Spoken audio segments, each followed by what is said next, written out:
على مر الزمان تألقا وأضاء للدنيا طريقا مشرقا وهدى من الرحمن يهدينا به.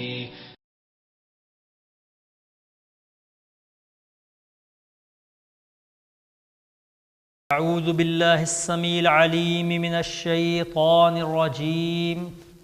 من حمزه ونفخه ونفثه لقد كان لكم في رسول الله اسوة حسنة. تمام قسم کی تعریفیں اللہ رب العزت کے لیے ہیں کہ جو اس کائنات کا اکیلا مالک ہے. اس کائنات کو بنانے میں، اس کائنات کو چلانے میں اس کا کوئی شریک نہیں، کوئی برابری کرنے والا نہیں، کوئی ہاتھ بٹانے والا نہیں. اور لاکھوں کروڑوں درود و سلام ہوں اس ہستی اقدس و مقدس پر کہ جن کا نام نامی اسم گرامی محمد کریم صلی اللہ علیہ وآلہ وصحبہ وسلم ہے. اللہ رب العزت نے ان کو نور ہدایت کا آخری مینار بنا کر مبعوث فرمایا. ان کے بعد کوئی نبی، کوئی رسول اور کوئی پیغمبر نہ اب تک آیا ہے اور نہ قیامت کے دن تک آئے گا. اما بعد، پچھلے پروگرام میں آپ کے سامنے حضرت عمر فاروق رضی اللہ تعالی عنہ کے ایمان لانے کے واقعے کی جو ایمان افروز تفصیلات ہیں وہ آپ کے گوش گزار کر رہا تھا کہ عمر فاروق کو اللہ تعالیٰ نے توفیق دی اور رسول اللہ صلی اللہ علیہ وسلم نے اللہ سے مانگ کر ان کو لیا کہ باقی سارے مرید رسول اور یہ مراد رسول کہ اللہ کے حبیب صلی اللہ علیہ وسلم نے دعا مانگ کر ان کو لیا اور پھر ان کے مسلمان ہوتے ہی اسلام کا رنگ ڈھنگ بھی بدل گیا. حضرت عمر فاروق رضی اللہ تعالی عنہ وہ فرماتے ہیں کہ جب میں مسلمان ہوا تو میرے دل میں یہ خیال آیا کہ اسلام کا اور رسول اللہ صلی اللہ علیہ وسلم کا سب سے بڑا دشمن کون ہے؟ تو میرے دل میں آیا کہ یہ بدبخت ابو جہل ہے. کہتے میں اس کے گھر گیا، دروازہ نوک کیا، کھٹکھٹایا دروازہ، اس نے دروازہ کھولا اور حسب معمول اہلاً و سہلاً مرحبا، خوش آمدید کہا. لیکن جب کہتے میں نے اس کو یہ بتایا کہ میں اللہ اور اس کے رسول صلی اللہ علیہ وسلم پر ایمان لے آیا ہوں اور جو چیز وہ لائے ہیں اس کی تصدیق کر چکا ہوں، تو پھر اس نے دروازہ بند کیا اور کہنے لگا تیرا بھی برا ہو اور جو کچھ تو لے کر آیا ہے اس کا بھی برا ہو. عمر فاروق فرماتے ہیں کہ اس پر بھی میرے دل کو بھی سکون نہیں ہوا. پھر میرے دل میں آیا میں کیا کروں. کہتے جمیل بن معمر نامی ایک شخص مکہ کے اندر تھا جو ڈھنڈورا پیٹنے میں اور کسی بات کی تشہیر کرنے میں بڑا مشہور تھا کہ اس کو بات بتا دو پورے شہر میں بات پھیل جائے، اور اس کی آواز بھی بڑی اونچی تھی. وہ کہنے لگے میں اس کے پاس گیا، اس کو بتایا کہ میں مسلمان ہو گیا ہوں. اس نے وہیں کھڑے ہو کر بڑی بلند آواز سے کہا لوگو یہ خطاب کا بیٹا عمر یہ بے دین ہو گیا. عمر فاروق فرماتے میں نے کہا بدبخت میں بے دین نہیں ہوا، میں مسلمان ہو گیا ہوں. لیکن اس کی آواز پر بہت سارے لوگ جمع ہو گئے اور 8-10 افراد مل کر وہ عمر فاروق پر انہوں نے چڑھائی کر دی اور ان کو مارنے لگے. حضرت عمر فاروق ان کو مار رہے، وہ حضرت عمر فاروق کو مار رہے، حتیٰ کہ بہت دیر گزر گئی، دن چڑھ آیا، سورج کافی بلند ہو گیا. تو عمر فاروق کہنے لگے تم جو کر سکتے ہو میرا کر لو، اور اللہ کی قسم اگر ہم 300 ہوتے تو مکہ میں یا تم رہتے یا ہم رہتے. صرف 300 کی تعداد ہماری ہوتی تو ہم تمہیں مکے سے نکال باہر کرتے. اتنا جوش، اتنا ولولہ. پھر لیکن ایک دن ایسا بھی آیا کہ کچھ دن اس بات کو ہوئے تھے کہ ایک بہت بڑے مشرکوں کی جماعت نے، شاید 50 یا 60 افراد تھے، یعنی جس سے پوری گلی بھر گئی، ان سب نے مل کر عمر فاروق کے گھر پر وہ حملہ کیا، دھاوا بولا اور پھر عمر فاروق کو بہت زد و کوب کیا. اور جب ان کی بس نہ چلا اور بہت زیادہ افراد تھے تو وہاں سے وہ بھاگے. راستے میں عاص بن وائل وہ ملا اور اس نے پوچھا کہ عمر کیا معاملہ ہے؟ کہنے لگے کہ میں مسلمان ہو گیا ہوں اور یہ تمہاری قوم کے لوگ میرے درپے ہیں کہ مجھے قتل کر دیں گے. تو کہنے لگے کہ نہیں، یہ تجھے کچھ نہیں کہیں گے. پھر وہ لوگوں کی طرف آیا، اس نے کہا کیا چاہتے ہو؟ لوگوں نے کہا یہ خطاب کا بیٹا عمر مطلوب ہے. تو کہنے لگا اس کی طرف کوئی راستہ نہیں، واپس چلے جاؤ. تو لوگ واپس چلے گئے. اس طرح کچھ دن یہ معاملات ہوئے، یہ واقعات چلتے رہے اور لوگوں نے عمر فاروق پر بھی ظلم کیا، تشدد کی کوشش کی، لیکن حالات قدرے بدل گئے تھے کہ وہ صرف اب ظلم ہی نہیں کرتے تھے بلکہ ان کو اس کا بدلہ بھی چکانا پڑتا تھا۔ وہ جتنا بھی ظلم اور زیادتی کرتے اس کا کچھ نہ کچھ بدلہ مسلمان ضرور لیتے۔ اور اسی دوران پھر مشرکین مکہ کے بھی طرز عمل میں ایک واضح فرق آیا، چونکہ یہ پے در پہ ان کو شکست مختلف محاذ پہ ہو رہی تھی کہ وہ پہلے حبشہ کے اندر شکست خوردہ ہوئے، پھر جناب ابو طالب کے پاس گئے، ان کو دھمکی دی، کوئی کام نہ بنا، پھر ولید بن مغیرہ کے بیٹے عمارہ کو لے کر گئے کہ وہ اس کو دے کر اس کے بدلے میں آپ صلی اللہ علیہ وسلم کو حاصل کر سکیں، اس میں ناکامی ہوئی۔ اور پھر اس کے ساتھ ساتھ حضرت حمزہ اور حضرت عمر فاروق مسلمان ہو گئے۔ تو ان سارے حالات سے جو مشرکین مکہ کو پے در پہ دھچکے لگے تو ان کے بھی رویے میں کچھ تبدیلی آ گئی۔ ایک روز مشرکین اپنی محفل جما کر بیٹھے ہوئے تھے کہ ان کا ایک بہت بڑا سردار عتبہ بن شیبہ وہ اپنے ساتھیوں سے کہنے لگا، دیکھو حمزہ بھی مسلمان ہو گیا، خطاب کا بیٹا بھی مسلمان ہو گیا، اور اب صورتحال یہ ہے کہ مسلمان تعداد میں بڑھتے جا رہے ہیں، اگر تم مجھے اجازت دو تو میں جا کر محمد صلی اللہ علیہ وسلم اس سے بات کرتا ہوں کہ اگر وہ تمہاری کسی بات کو مان لے، میں اس کے سامنے کچھ شرائط رکھتا ہوں، کچھ مختلف صورتحال رکھتا ہوں، وہ کسی بھی ہماری ایک بات کو مان لے اور ہم وہ اس کو دے کر اس ساری مصیبت سے اپنی جان چھڑا لیں۔ تو لوگوں نے کہا کہ ابو ولید آپ جائیے اور جو معاملہ اس سے طے کرنا ہے کریں، آپ جو معاملہ ان کے ساتھ طے کر لیں گے ہم آپ کے ساتھ ہیں۔ تو پھر وہ رسول اللہ صلی اللہ علیہ وسلم کے پاس آیا، وسلم بیت اللہ کے پاس تشریف فرما تھے، وہ آیا اور اس نے کہا کہ دیکھو بھتیجے، تمہارا ہمارے ساتھ جو معاملہ ہے اسے تم بخوبی آگاہ ہو، تم نے ہمارے معبودوں کو برا کہا، ہمارے بڑوں کو حماقت زدہ اور گمراہ کہا، اور اب یہ حالات آگے ہیں کہ ہمارے لیے یہ معاملہ بڑا مشکل ہوتا جا رہا ہے۔ دیکھو اگر اس سارے معاملے سے تم یہ چاہتے ہو کہ تم بہت زیادہ دولت مند ہو جاؤ تو ہم خود سے تمہارے لیے اتنی دولت اکٹھی کر دیتے ہیں کہ مکہ کے اندر تم سے زیادہ امیر نہیں ہوگا، جتنا روپیہ پیسہ، جتنا مال و اسباب تمہارے پاس ہوگا کسی کے پاس اتنا مال و اسباب نہیں ہوگا، ہم سب مل کر تمہارے لیے اپنی طرف سے دولت جمع کر دیتے ہیں۔ ہاں اگر تم اس سے کوئی شہرت چاہتے ہو، کوئی اپنا امتیاز چاہتے ہو تو تم کو اپنا سردار بنا لیتے ہیں، کوئی معاملہ، کوئی مشورہ، کوئی کام تمہارے بغیر نہیں کریں گے، اور اگر تمہیں سلطنت کی خواہش ہے تم کو ہم اپنا بادشاہ تسلیم کر لیتے ہیں، تمہارے سر پہ ہم تاج رکھ دیتے ہیں، اپنا بادشاہ بنا لیتے ہیں تم کو، لیکن ان سارے کاموں کو چھوڑ دو، یہ جو تم دعوت دیتے ہو، یہ جو تم ہمارے معبودوں کو برا کہتے ہو اس کو چھوڑ دو، ہم تمہیں اپنا بادشاہ تسلیم کرنے کے لیے تیار ہیں۔ اور اگر کوئی چیز تمہارے پاس آتی ہے، کوئی جن ہے، بھوت ہے، اور وہ تم کو تنگ کرتی ہے تو بھتیجے ہم تمہارا علاج کروا دیتے ہیں، جتنا خرچ آئے گا ہم اس پر خرچہ ادا کریں گے، اور تم اب بتاؤ کیا تمہاری صورتحال ہے۔ تو رسول اللہ صلی اللہ علیہ وسلم نے فرمایا کہ آپ کہہ چکے؟ تو اس نے کہا ہاں میں نے اپنی بات کر لی۔ اور فرمایا کہ تم جو باتیں کر رہے ہو ان میں سے کسی بھی چیز کی میری ذات کو اور میری حیثیت کو ضرورت اور طلب نہیں ہے۔ اور پھر رسول اللہ صلی اللہ علیہ وسلم نے ان کے سامنے قرآن کی تلاوت فرمائی، اور وہ آیات تلاوت فرمائیں جس میں اللہ رب العزت زمین و آسمان کی تخلیق کا ذکر کرتے ہیں، پہاڑوں کی تخلیق کا ذکر کرتے ہیں، تاکہ اس بے خبر کو، اس جاہل کو یہ اندازہ ہو کہ جو مال و دولت کی اور سرداری کی اور بادشاہت کی بات کرتا ہے، اس کو اندازہ ہو کہ وہ کون سی ذات ہے جس نے رسول اللہ صلی اللہ علیہ وسلم کو مبعوث فرمایا ہے، اور وہ کون سی ذمہ داری ہے جو ان پر لگائی گئی ہے۔ اس کا تعلق اس مال و دولت سے، یہ دنیا کی حقیر اور معمولی چیزوں سے کوئی تعلق نہیں، وہ ان چیزوں سے، ان معاملات سے بہت بلند ہے وہ معاملہ جس معاملے کے لیے اور جس کام کے لیے اللہ رب العزت نے رسول اللہ صلی اللہ علیہ وسلم کو نازل فرمایا ہے۔ اور وہ آیات میں آپ کے سامنے تلاوت کرتا ہوں۔ بسم اللہ الرحمن الرحیم، حامیم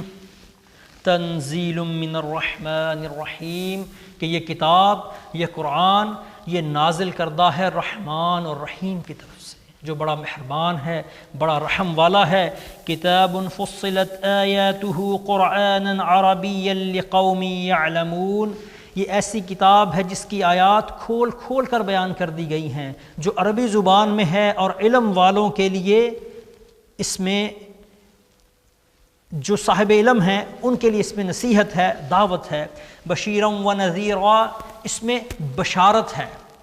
خوشخبری بھی ہے اور ڈراوا بھی ہے، اللہ کے عذاب کا ڈراوا بھی ہے۔ فَأَعْرَضَ أَكْثَرُهُمْ فَهُمْ لَا يَسْمَعُونَ، لیکن اکثر لوگ ایسے ہیں جنہوں نے اس سے اعراض کر لیا، اس کی بشارتوں پر، اس کے انذار پر، اس کے ڈرانے پر کوئی توجہ نہیں دے رہے اور وہ اس کو سن ہی نہیں رہے۔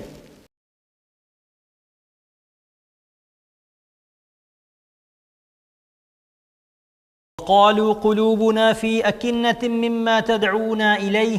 اور وہ کہتے ہیں کہ ہمارے دلوں کے درمیان اور جس چیز کی طرف تم ہمیں بلاتے ہو ایک پردہ حائل ہے۔ وفی آذاننا وقرا، اور ہمارے کانوں میں جیسے ڈاٹ لگی ہوئی ہے، ہم تمہاری بات نہیں سنتے۔ ومن بیننا وبینک حجاب، اور تمہارے اور ہمارے درمیان ایک حجاب ہے۔ فاعمل انا عاملون، پس تم جو چاہتے ہو کرو اور ہم جو چاہتے ہیں ہم کریں۔ اور پھر اگلی آیات میں اللہ تعالیٰ فرماتے ہیں قل، اے نبی صلی اللہ علیہ وسلم آپ فرما دیجیے، انما انا بشر مثلکم، میں تمہارے جیسا ہی انسان ہوں۔ یوحی الی، ہاں جو چیز مجھے تم سے بہت ممتاز، بہت اعلیٰ اور عرفہ کر دیتی ہے وہ یہ خصوصیت ہے کہ میری طرف اللہ کی طرف سے براہ راست وحی نازل ہوتی ہے۔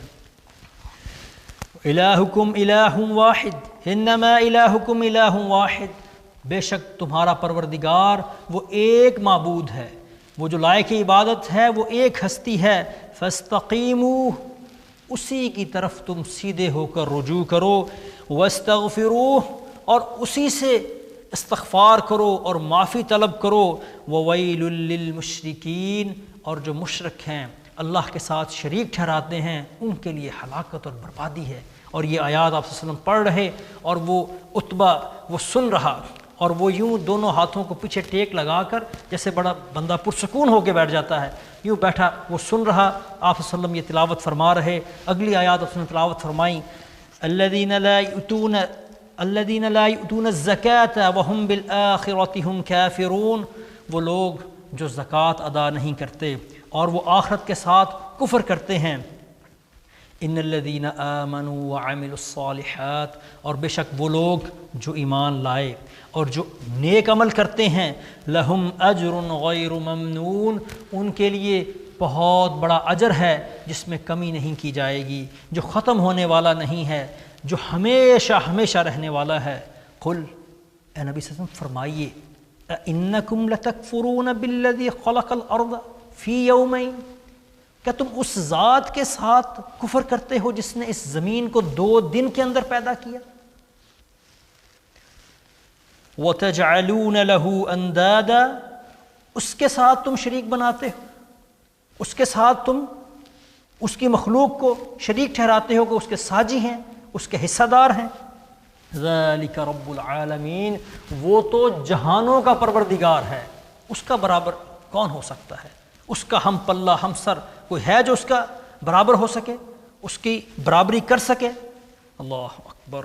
وَجَعَلَ فِيهَا رَوَاسِيَ مِن فَوْقِهَا، اور اللہ نے اس زمین میں اس کے اوپر پہاڑ گاڑ دیے، پہاڑ بنا دیے۔ وَبَارَكَ فِيهَا، اور اس میں اللہ نے برکتیں رکھ دیں۔ وَقَدَّرَ فِيهَا أَقْوَاتَهَا، اور اس کے اندر جو رزق تھا، جو کھانا تھا، اس کو بڑے ہی ٹھیک اندازے سے غذاؤں کو مقرر کیا۔ فی اربعۃ ایام، 4 دنوں کے اندر۔ سواء للسائلین، یہ پوچھنے والوں کے لیے، سوال کرنے والوں کے لیے بڑا ہی برابر اور بڑا اچھا جواب ہے۔ ثم استوى الى السماء، پھر وہ آسمان کی طرف متوجہ ہوا، آسمان کی طرف ہوا۔ وہی دخان، آسمان ایسے تھا جیسے دھواں ہے۔ فقال لها، تو اس رب نے پھر آسمان سے کہا، وللارض، اور زمین سے کہا، ائتیا طوعا او کرہا، تم آؤ خوشی کے ساتھ یا ناخوشی کے ساتھ، تم آؤ۔ قالتا، تو دونوں نے کہا، آسمان نے اور زمین نے کہا، اتینا طاعین، ہم خوشی خوشی حاضر ہیں، ہمارے پروردگار ہم خوشی خوشی حاضر ہیں۔ فقضاہن 7 سماوات فی یومین، اللہ نے پھر 7 آسمان بنائے 2 دن کے اندر۔ وَأَوْحَى فِي كُلِّ سَمَاءٍ أَمْرَهَا، اور ہر آسمان کی طرف اس کی ذمہ داری، اس کی ڈیوٹی اور جو اس کا کام تھا وہ وحی کر دیا، الہام کر دیا ان کی طرف، ہر آسمان کی طرف، کہ تمہارا کیا کیا کام ہے، کیا کیا ڈیوٹی ہے تمہاری جو رب نے لگائی ہے۔ وَزَيَّنَ السَّمَاءَ الدُّنْيَا بِمَصَابِيحَ، اور یہ جو آسمان دنیا ہے، جو دنیا کے اوپر پہلا آسمان ہے، اس کو ستاروں سے اللہ نے مزین کر دیا، وحفظا، اور اس کی حفاظت کی۔ ذَلِكَ تَقْدِيرُ الْعَزِيزِ الْعَلِيمِ، یہ اندازہ ہے اس ذات کا جو غالب ہے اور علم والی ہے۔ فَإِنْ أَعْرَضُوا، اگر یہ ساری باتیں سن کر بھی یہ مشرکین اعراض کریں، منہ پھیر لیں، اس بات کی طرف نہ آئیں، اس حق کو قبول نہ کریں، فَقُلْ، تو ان سے یہ کہیے، انذرتکم، تم کو میں ڈرا رہا ہوں، صاعقۃً، اس کڑک سے، اس عذاب سے، مثل صاعقۃ عاد وثمود،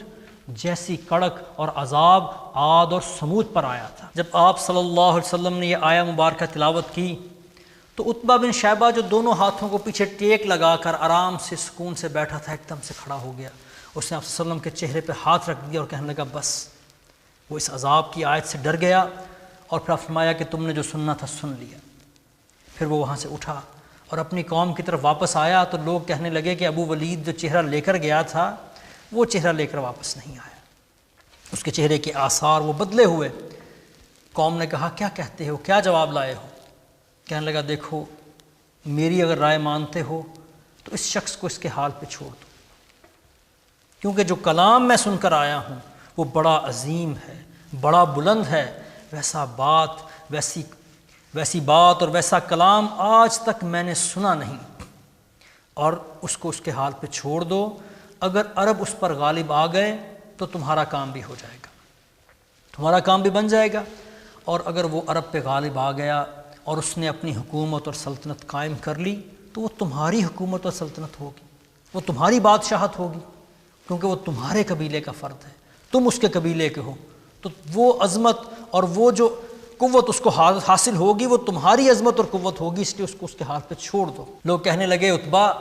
لگتا ہے کہ اس کے کلام کا جادو آپ پر بھی چل گیا، آپ بھی اب اسی کی طرفداری کر رہے ہیں، اس کی حمایت کی باتیں کر رہے ہیں۔ وہ کہنے لگے اللہ کی قسم، تمہارے معاملے کو تم جانو، مجھے جو بات سمجھ میں آئی وہ میں نے تم کو بتا دی ہے۔